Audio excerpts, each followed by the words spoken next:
Livro A Gênese, de Allan Kardec. Primeira parte, A Gênese segundo o Espiritismo. Capítulo 1. O caráter da revelação espírita. 1. O Espiritismo pode ser considerado uma revelação? Neste caso, o que o caracteriza? A sua autenticidade está baseada em quê? A quem a revelação foi feita e de que maneira? A doutrina espírita é uma revelação, no sentido de usar esta palavra ligada à divindade, ou seja, ela é em todos os seus pontos o produto de um ensinamento oculto vindo do alto?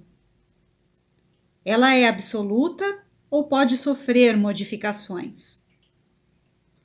Trazendo aos homens a verdade integral, já pronta, a revelação não teria como consequência impedi-los de fazer uso das suas faculdades, visto que lhes pouparia o trabalho da investigação e da pesquisa? Qual pode ser a autoridade do ensinamento dos espíritos se eles não são infalíveis nem superiores à humanidade? Qual a utilidade da moral que eles pregam, se essa moral não é diferente daquela que o Cristo pregava e que todos já conhecem? Quais são as verdades novas que os espíritos nos trazem? O homem precisa de uma revelação? Será que ele não pode achar em si mesmo, em sua consciência, tudo quanto lhe é necessário para se conduzir na vida? Essas são as questões que devemos considerar. 2. Em primeiro lugar, vamos definir o sentido da palavra revelação. Revelar vem do latim revelare, cuja raiz é velum, véu, e significa literalmente sair debaixo do véu. De forma figurada, significa descobrir, tornar conhecida uma coisa que é secreta ou que é desconhecida. Em seu sentido vulgar, mais genérico, a palavra revelação significa qualquer coisa ignorada que é esclarecida, qualquer ideia nova que nos põe a par daquilo que não sabíamos. Sob esse ponto de vista, todas as ciências que nos fazem conhecer os mistérios da natureza são revelações. Assim, podemos dizer que a humanidade está constantemente recebendo revelações. A astronomia revelou o mundo dos astros, que era desconhecido para nós. A geologia revelou a formação da Terra. A química, a lei das afinidades. A fisiologia, as funções do organismo, e assim por diante. Copérnico, Galileu, Newton, Laplace, Lavoisier e muitos outros foram reveladores. Observações. Nicolau Copérnico, astrônomo e matemático polonês que desenvolveu a teoria do heliocentrismo. Esse modelo astronômico coloca a Terra e outros planetas girando ao redor do Sol, que fica no centro do sistema. Foi ele quem deduziu também que a Terra gira em torno do seu próprio eixo. Por tudo isso, Copérnico é considerado o pai da astronomia moderna. Galileu Galilei, astrônomo, físico e matemático italiano. Adotou o sistema heliocentrista proposto por Copérnico, em que o centro do mundo planetário era o Sol e não a Terra. Assim, é a Terra que gira em torno do Sol e não o contrário. Isaac Newton, cientista inglês, cujas contribuições para a física e para a matemática foram inestimáveis. foi o responsável pela criação da mecânica clássica. Descobriu a lei da gravitação universal, criou o cálculo diferencial e integral. Formulou as 3 leis de Newton, que são o princípio da inércia, o princípio fundamental da dinâmica e o princípio da ação e reação, entre outras tantas contribuições no terreno da ótica, da astronomia e etc. Pierre Simon Laplace, astrônomo, físico e matemático francês. Resumiu e ampliou o trabalho de seus antecessores com a sua obra-prima, a mecânica celeste. Formulou a equação de Laplace, além de inúmeros trabalhos sobre o movimento dos planetas no sistema solar, o movimento das marés, entre outros. Antoine Laurent de Lavoisier, químico francês, considerado o pai da química moderna, enunciou o princípio da conservação da matéria e é dele a frase que o imortalizou: na natureza, nada se cria, nada se perde, tudo se transforma. Faz parte da comissão que criou o sistema métrico. 3. A característica essencial de qualquer revelação deve ser a verdade. Revelar um segredo é tornar conhecido um fato. Se o fato revelado é falso, já não é mais um fato, e por consequência não existe revelação. Toda revelação desmentida pelos fatos deixa de ser uma revelação, caso seja atribuída a Deus. E, como não podemos conceber Deus mentindo ou se enganando, ela não pode emanar dele. Portanto, deve ser considerada como um produto da concepção humana. 4. Qual é o papel do professor diante de seus alunos? Não é o de um revelador? O professor ensina aos alunos o que eles não sabem, o que eles não teriam tempo nem possibilidade de descobrir por si mesmos. Isso porque a ciência é uma obra coletiva, construída ao longo dos séculos por uma infinidade de homens que forneceram, cada um, a sua cota de observações aproveitáveis para o benefício daqueles que vêm depois. O ensinamento é, na realidade, a revelação de certas verdades científicas ou morais, físicas ou metafísicas, feita por homens que as conhecem a outros que as ignoram, e que, se não fosse assim, permaneceriam sempre ignorantes a respeito dessas verdades. Observação. Metafísica. Palavra de origem grega que significa aquilo que está para além da física. É uma doutrina que busca conhecer a essência das coisas e dos seres. Teoria das ideias, conhecimento geral e abstrato. 5. Mas o professor ensina apenas o que aprendeu. Portanto, ele é um revelador de segunda ordem. Já o homem com inteligência superior, o gênio, ensina o que descobriu por si mesmo. Por isso, ele é um revelador de primeira ordem. Ele traz o conhecimento que aos poucos se torna acessível a todos. O que seria da humanidade sem a revelação desses gênios que aparecem de tempos em tempos? Mas quem são esses homens de inteligência superior? E por que eles são gênios? De onde eles vieram? Em que eles se tornam? Notemos que a maioria deles traz, ao nascer, faculdades que estão acima dos limites normais e alguns conhecimentos inatos, que apenas um pouco de trabalho é suficiente para desenvolvê-los. Esses homens pertencem à humanidade, uma vez que nascem, vivem e morrem como nós. Assim, onde eles adquiriram esses conhecimentos que não puderam aprender durante a vida? Será que é possível dizer, como dizem os materialistas, que o acaso lhes deu massa cerebral em maior quantidade e de melhor qualidade? Neste caso, eles não teriam mais mérito que um legume, que nasce maior e mais saboroso do que o outro. Será que também é possível dizer, como dizem certos espiritualistas, que Deus deu a eles uma alma mais favorecida que a dos homens comuns? Essa suposição também é ilógica, porque estaríamos afirmando que Deus é parcial. A única solução racional para este problema está na pré-existência da alma e na pluralidade das existências, diversas encarnações vividas pelo espírito. O homem com inteligência superior, o gênio, é um espírito que viveu mais tempo e que por isso adquiriu mais conhecimentos, o que lhe permitiu ter um progresso maior do que aqueles que estão menos adiantados.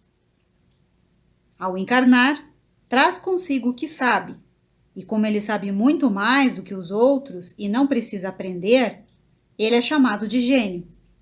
Mas o seu saber é fruto de um trabalho já realizado anteriormente, e não o resultado de um privilégio.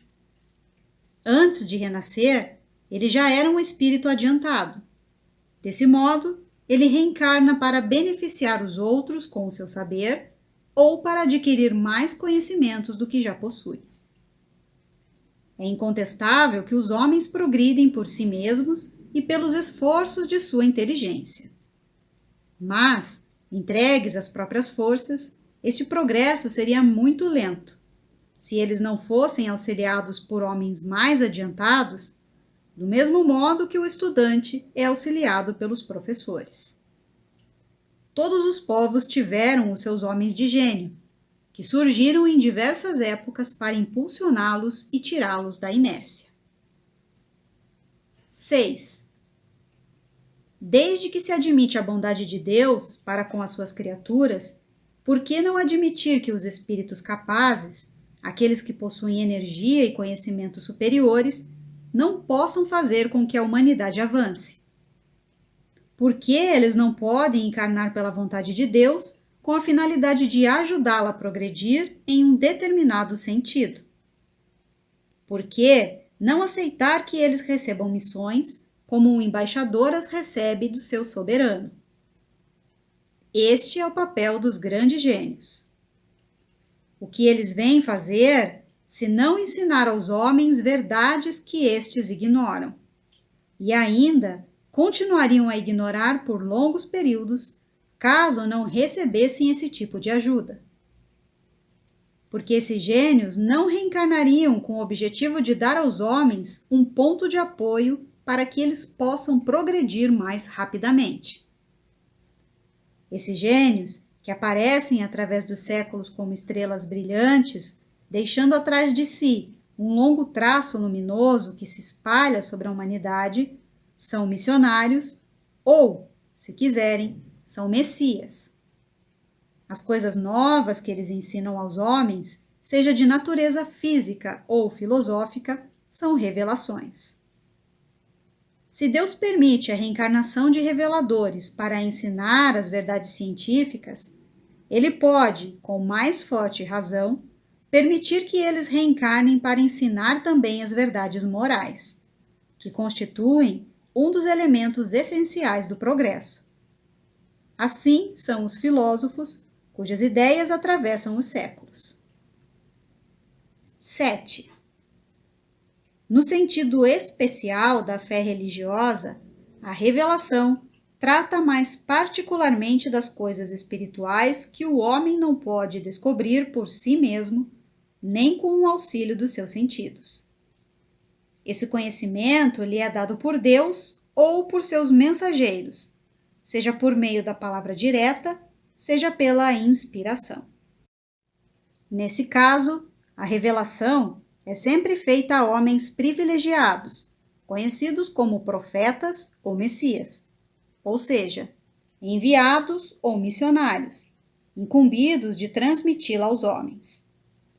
Pelo fato de a revelação ser transmitida por um profeta ou por um messias, ela é mais facilmente aceita por parte de quem a recebe, sem discussões, e sem a necessidade de verificações ou exames. 8. Todas as religiões tiveram os seus reveladores. Esses reveladores, mesmo estando longe de conhecer toda a verdade, tinham uma razão de ser, porque estavam apropriados ao tempo e ao meio em que viviam, ao caráter particular dos povos a quem falavam e aos quais eram relativamente superiores. Apesar dos erros das suas doutrinas, eles não deixaram de agitar as mentes dos homens, semeando assim as sementes do progresso, que mais tarde deveriam florescer, como de fato floresceram, sobre a luz brilhante do cristianismo. Portanto, é injusto amaldiçoá-los em nome de uma interpretação doutrinária rigorosa, porque chegará um dia em que todas essas crenças, tão diferentes na sua maneira de se manifestar, mas que de fato repousam sobre um mesmo princípio fundamental, que é Deus e a imortalidade da alma, irão se fundir numa grande e vasta unidade, assim que a razão triunfar sobre os preconceitos. Infelizmente, as religiões têm sido, em todos os tempos, instrumentos de dominação. O papel do profeta sempre despertou as ambições particulares e tem-se visto surgir uma multidão de pretensos reveladores ou messias que, valendo-se do prestígio desse nome, exploram a fé em proveito do seu orgulho, da sua ganância ou da sua preguiça, achando mais cômodo viver à custa dos iludidos. A religião cristã não conseguiu evitar esses parasitas. Sobre esse assunto, chamamos toda a atenção para o capítulo 21 de O Evangelho segundo o Espiritismo. Haverá falsos cristos e falsos profetas. 9. É possível Deus fazer revelações diretas aos homens? Essa é uma questão que não ousaríamos resolver de maneira absoluta, nem afirmando e muito menos negando. O fato não é radicalmente impossível, mas não temos dele nenhuma prova concreta. O que parece certo é que os espíritos mais próximos de Deus, por serem perfeitos, têm acesso ao seu pensamento e podem transmiti-lo. Os reveladores encarnados, segundo a ordem hierárquica a que pertençam e o grau de saber que já atingiram, podem tirar dos seus próprios conhecimentos as instruções que fornecem, ou recebê-las de espíritos mais elevados, e até mesmo dos mensageiros diretos de Deus. Esses mensageiros, falando em nome dele, têm sido frequentemente confundidos com o próprio Deus. As comunicações dessa espécie nada têm de estranho para aqueles que conhecem os fenômenos espíritas e a maneira pela qual se estabelecem as relações entre os encarnados e os desencarnados. As instruções podem ser transmitidas por diversos meios: pela inspiração pura e simples, pela audição da palavra de um mensageiro divino, pela possibilidade de ver espíritos instrutores, seja em sonho, seja em estado de vigília, como encontramos tantas vezes na Bíblia, no Evangelho e nos livros sagrados de todos os povos. Portanto, é rigorosamente correto dizer que a maioria dos reveladores são médiuns inspirados, auditivos ou videntes, e que não significa que todos os médiuns sejam reveladores, nem intermediários diretos da divindade ou dos seus mensageiros. 10. Somente os espíritos puros recebem a palavra de Deus com a missão de transmiti-la aos homens. Hoje, sabemos que nem todos os espíritos são perfeitos e que muitos se apresentam sob falsas aparências. Foi isso que levou João a dizer: não acreditem em todos os espíritos, tenham antes a certeza de que os espíritos são de Deus. João, primeira epístola, capítulo 4, versículo 1. Portanto, existem revelações sérias e verdadeiras, assim como existem as apócrifas e mentirosas. O caráter essencial da revelação divina está no fato de a verdade que ela transmite ser eterna. Toda revelação contaminada por erros ou sujeita a modificações não pode emanar de Deus. É desse modo que a lei do Decálogo, os 10 mandamentos, faz jus à sua origem. Já as outras leis de Moisés, por serem essencialmente transitórias, muitas vezes entram em contradição com a própria lei que ele mesmo recebeu no Monte Sinai. Isso ocorre porque essas outras leis representam apenas a obra pessoal e política do legislador hebreu. Assim que os costumes do povo hebreu se abrandaram, essas leis por si mesmas caíram em desuso, ao passo que o Decálogo permaneceu sempre de pé, como farol da humanidade. O Cristo fez dele a base do seu edifício e aboliu as outras leis. Se elas fossem obras de Deus, Jesus não as teria abolido. Ao contrário, as teria conservado intactas. Jesus e Moisés foram os 2 grandes reveladores que mudaram a face do mundo. E nisso está a prova da missão divina que receberam. Uma obra puramente humana não teria tal poder. Observação: revelações apócrifas.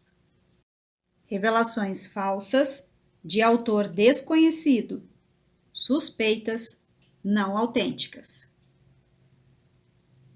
11. Uma importante revelação acontece na época atual. É aquela que nos mostra a possibilidade de nos comunicarmos com os seres do mundo espiritual. Sem dúvida, esse conhecimento não é novo, mas ficou até agora em compasso de espera, ou seja, sem proveito para a humanidade. A ignorância sobre as leis que regem as relações entre o mundo espiritual e o mundo material estava abafada pela superstição. O homem era incapaz de utilizar essas relações em benefício próprio. Estava reservado à nossa época retirar dessas relações as coisas supérfluas e ridículas, além de compreender o seu verdadeiro sentido e fazer surgir delas a luz destinada a clarear o caminho do futuro. 12. O Espiritismo fez com que conhecêssemos o mundo invisível que nos cerca, no meio do qual vivíamos sem ao menos suspeitar. Nos fez conhecer também as leis que regem esse mundo, suas relações com o mundo visível, a natureza e o estado dos seres que o habitam, e, por consequência, o destino do homem após a morte. Tudo isso constitui uma verdadeira revelação no sentido científico da palavra. 13. Por sua natureza, a revelação espírita possui um duplo caráter. Ela participa ao mesmo tempo da revelação divina e da revelação científica. Ela participa da revelação divina porque 1. O seu aparecimento emana da providência. Não foi o resultado da iniciativa e nem do desejo premeditado de nenhum homem. 2. Os pontos fundamentais da doutrina provêm do ensinamento dado pelos espíritos encarregados por Deus de esclarecer os homens sobre as coisas que eles ignoravam e não poderiam aprender por si mesmos. Era conveniente aos homens conhecer estes ensinamentos, uma vez que hoje eles já estão aptos a compreendê-los. Ela participa da revelação científica porque 1. O ensinamento espírita não é privilégio de nenhum indivíduo, pois é transmitido a todos do mesmo modo. 2. Os seres que transmitem esses ensinamentos, os espíritos, e os que recebem, os homens, não são seres passivos, nem estão dispensados do trabalho da observação e da pesquisa. 3. Esses seres não renunciam ao raciocínio e ao livre-arbítrio. 4. Não é proibido a eles examinar o que recebem, mas, ao contrário, é recomendado que o façam. 5. A doutrina espírita não foi ditada pronta, completa e nem é imposta para que todos a aceitem cegamente. Ela é fruto do trabalho do homem e da observação dos fatos que os espíritos lhe trazem e das instruções que lhe fornecem. 6.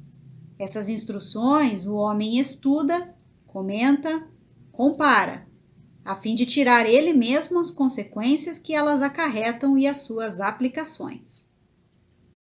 Resumindo, o que caracteriza a revelação espírita é o fato da sua origem ser divina e de a iniciativa pertencer aos espíritos, sendo a sua elaboração fruto do trabalho do homem. 14. O Espiritismo utiliza o método experimental, que é o mesmo método utilizado pelas ciências positivas. Assim, quando fatos novos se apresentam e não podem ser explicados pelas leis conhecidas, ele os observa, compara, analisa e, partindo dos efeitos, consegue chegar às causas e também às leis que os regem. Depois, deduz as suas consequências e busca suas aplicações úteis. O Espiritismo não estabeleceu nenhuma teoria pré-concebida.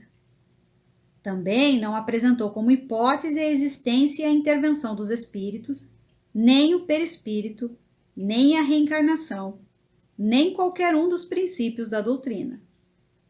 Ele concluiu que os espíritos existiam quando, pela observação dos fatos, essa existência tornou-se evidente. Também utilizou o método de observar os fatos para deduzir todos os outros princípios que compõem a doutrina. Desse modo, não foram os fatos que vieram num segundo momento confirmar a teoria. Ao contrário, foi a teoria que veio posteriormente explicar e resumir os fatos. Portanto, é rigorosamente correto dizer que o Espiritismo é uma ciência fundada na observação e que ele não é o produto de uma imaginação. As ciências só conseguiram progressos importantes depois que os seus estudos tiveram por base o método experimental. Até então, todos acreditavam que o método experimental só podia ser aplicado à matéria, mas ele também pode ser aplicado às coisas metafísicas. 15. Vamos citar um exemplo. Acontece no mundo dos espíritos um fato muito singular e que seguramente ninguém havia suspeitado. É o de existirem espíritos que não acreditam que morreram. Pois bem, os espíritos superiores, que conhecem perfeitamente esse fato, não vieram nos antecipar a informação dizendo: existem espíritos que não acreditam que morreram e ainda pensam que continuam vivendo na Terra, que conservam seus gostos, seus hábitos e seus instintos. Em vez disso, provocaram a manifestação de espíritos que vivem nessas condições, para que nós os observássemos. Então, ao observar esses espíritos que não têm certeza quanto ao seu estado, que ainda afirmam estarem encarnados na Terra, que julgam desempenhar suas ocupações habituais, deduzimos que realmente existem espíritos que ainda acreditam que estão vivos. A quantidade de fatos semelhantes demonstrou que o caso não era excepcional e que constituía uma das fases da vida do espírito. Assim, foi possível estudar todas as variedades e as causas de tão singular ilusão. Compreender que tal situação é própria dos espíritos pouco adiantados moralmente e que também se verifica em certos tipos de morte. Que apesar de ser uma situação temporária, essa ilusão pode durar semanas, meses e anos. É por isso que podemos dizer que a teoria nasceu da observação dos fatos.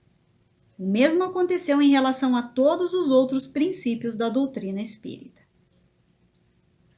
16.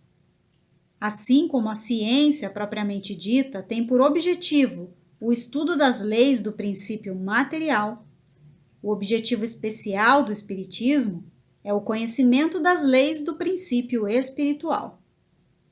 Ora, como o princípio espiritual é uma das forças da natureza e reage incessantemente sobre o princípio material, e como o princípio material também reage incessantemente sobre o princípio espiritual, entendemos que o conhecimento de um não pode estar completo se não tivermos o conhecimento do outro. O Espiritismo e a ciência se completam um ao outro.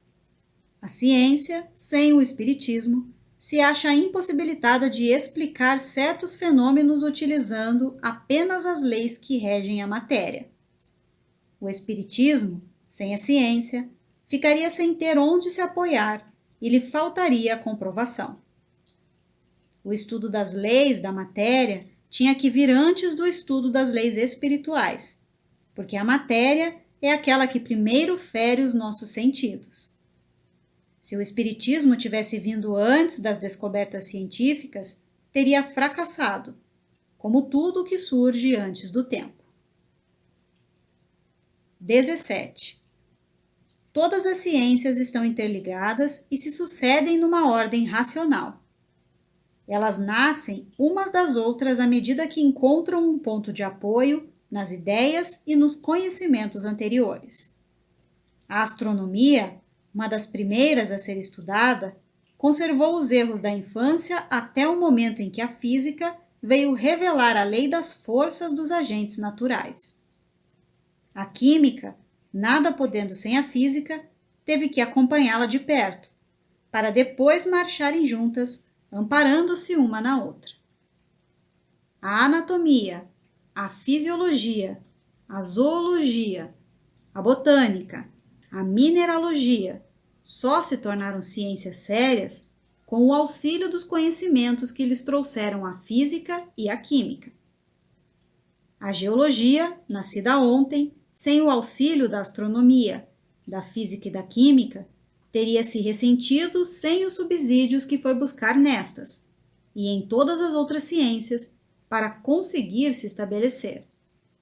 Assim, a geologia só poderia vir mesmo depois de todas as outras que surgiram antes delas. 18. A ciência moderna refutou os 4 elementos primitivos, terra, fogo, água e ar, dos antigos, e de observação em observação, chegou à concepção de um só elemento gerador de todas as transformações da matéria. Mas a matéria, por si só, é inerte, ou seja, ela não tem vida, nem pensamento, nem sentimentos. É necessária sua união com o princípio espiritual. O Espiritismo não descobriu nem inventou o princípio espiritual, mas foi o primeiro a demonstrá-lo por meio de provas incontestáveis. Estudou-o, analisou-o e tornou evidente a sua ação. Ao elemento material, o Espiritismo juntou o elemento espiritual. Elemento material e elemento espiritual, eis os 2 princípios, as 2 forças vivas da natureza. Pela união indissolúvel desses 2 elementos, explica-se sem dificuldades uma multidão de fatos até agora inexplicáveis. O Espiritismo, tendo como objetivo o estudo de um dos elementos que constituem o universo, mantém, forçosamente, pontos de contato com a maior parte das ciências. Portanto, só poderia vir depois da elaboração das mesmas. Ele nasceu pela força das coisas e pela impossibilidade de o homem explicar todos os fatos utilizando apenas as leis que regem a matéria. Nota de Allan Kardec. A palavra elemento não é empregada aqui no sentido de um corpo simples, elementar, de moléculas primitivas, mas no sentido de que ele é uma parte constituinte de um todo. Nesse sentido, pode-se dizer que o elemento espiritual tem parte ativa na constituição do universo, Da mesma forma que se diz que o elemento civil e o elemento militar figuram no cálculo de uma população, que o elemento religioso faz parte da educação, que na Argélia existe o elemento árabe e o elemento europeu. 19. Acusam o espiritismo de possuir parentesco com a magia e a feitiçaria, esquecendo, porém, que a astronomia tem como irmã mais velha a astrologia judiciária, ainda não muito distante de nós, que a química é filha da alquimia, com a qual nenhum homem sensato ousaria ocupar-se hoje. Ninguém nega que na astrologia e na alquimia estavam o germe das verdades de onde saíram as ciências atuais. Apesar de suas fórmulas ridículas, a alquimia contribuiu para que fossem descobertos os corpos simples e a lei das afinidades. A astrologia se apoiava na posição e no movimento dos astros que ela havia estudado, mas ignorava as verdadeiras leis que regem o mecanismo do universo. Por isso, os astros eram, para o povo comum, seres misteriosos aos quais a superstição atribuía uma influência moral e uma possibilidade de revelar o futuro. Quando Galileu, Newton e Kepler tornaram conhecidas essas leis, quando o telescópio rasgou o véu e mergulhou nas profundezas do espaço com um olhar que certas pessoas acharam indiscreto, os planetas apareceram como simples mundos semelhantes ao nosso, e todas as estruturas do maravilhoso desmoronaram. O mesmo ocorre com o espiritismo em relação à magia e à feitiçaria, que também se apoiavam na manifestação dos espíritos, assim como a astrologia se apoiava no movimento dos astros. Mas, pela ignorância das leis que regem o mundo espiritual, tanto a magia como a feitiçaria misturavam as relações que mantinham com os espíritos com práticas e crenças ridículas, com as quais o espiritismo moderno, fruto da experiência e da observação, não compartilha. Certamente, a distância que separa o espiritismo da magia e da feitiçaria é maior do que a que separa a astronomia da astrologia e a química da alquimia. Portanto, querer confundi-las é dar provas de que nada se sabe a respeito de nenhuma delas. Observações. Astrologia judiciária. Ramo da astrologia que prediz o destino das nações e dos homens. É a prática de aceitar que os astros influenciam de maneira decisiva na vida e no futuro da humanidade. Johannes Kepler, astrônomo e matemático alemão, que formulou as 3 leis fundamentais da mecânica celeste, conhecidas como as leis de Kepler. Foram elas que forneceram as bases para a teoria da gravitação universal de Isaac Newton.